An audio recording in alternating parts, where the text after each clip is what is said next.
But one of the things that I've been very lucky with my career is that actually I haven't come across too much discrimination. I know that one of the issues that CILEX members and all of us as CILEX lawyers often come across is feeling like second-class citizens to solicitors or to barristers. And I've got to say that I've really only experienced that very rarely.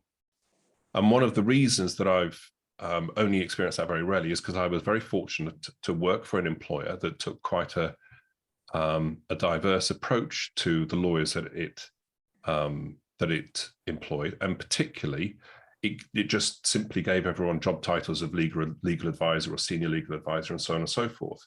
And so it eliminated that that hierarchy that exists within the legal profession that I'm sure we're all very aware of.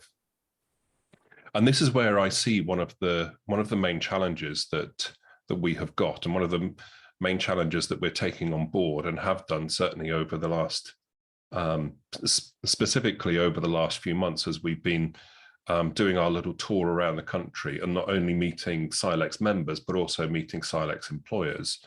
And also, when I say meeting CILEX employers and also prospective CILEX employers, and to extol the virtues of CILEX members, of CILEX lawyers, what we can bring and what is different about us. Because what we're not, I mean, whilst previously we have been the only route to qualification through the working and learning route, because, as I said, none of the other providers provided that as an option.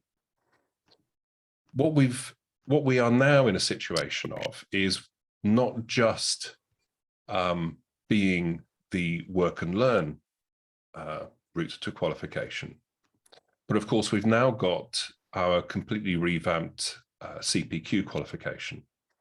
And what the CPQ qualification does, and I know that, you know, for some of you who perhaps are going through your studies at the moment, you might already be on the CPQ qualification. I completely appreciate there are also plenty of people on this call who won't have done the CPQ, obviously me included. But one of the things that we've done with the CPQ qualification, and one of the reasons why we have designed it in the way that we have, is because what we've done is we have, well, first of all, we've incorporated practice rights into the qualification. And I know that practice rights is perhaps a little bit of a hot topic at the moment, but please keep an eye on, for those of you who are current members, please keep an eye on your renewals, because there should be a useful online tool that is going to be dropping into your inbox in the next few days so that you can get a bit more information and get some clarity about practice rights. But don't worry, I'm not going to go off onto a tangent on practice rights. But what we have done with the qualification is that we have built practice rights into the new qualification. And the reason that we have done that is to eliminate almost all the differences that there are in the qualification standing of between CILEX lawyers and solicitors.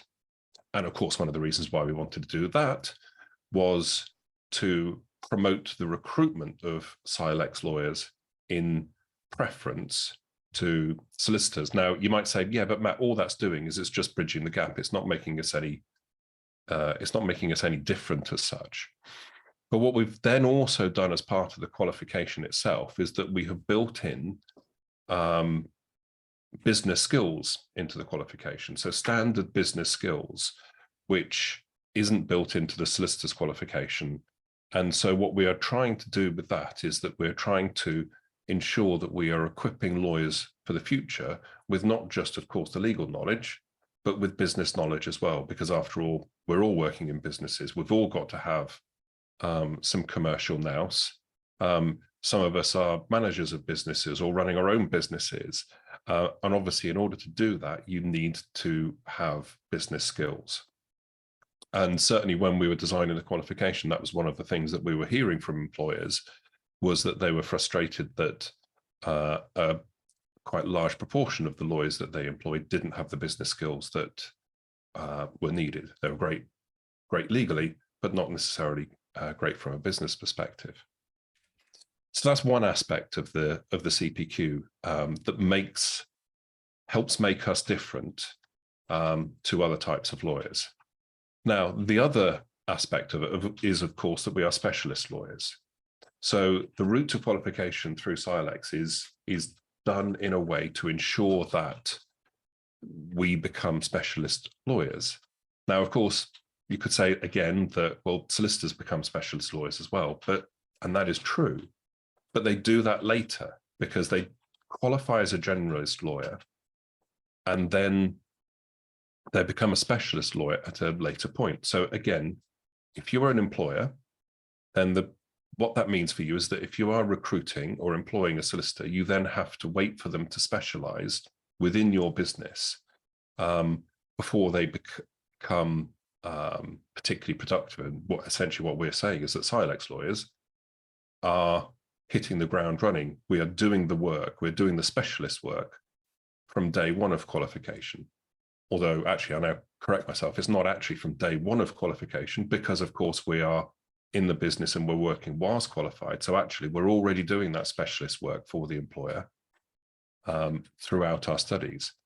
So whereas a post-qualified solicitor might have, say, 3 years post-qualification experience, in reality, a CILEX lawyer, because they've been working within the business and getting qualified in the business throughout that time within their specialism, 3 years post-qualification is actually in reality probably about 8 or 9 years post-qualification.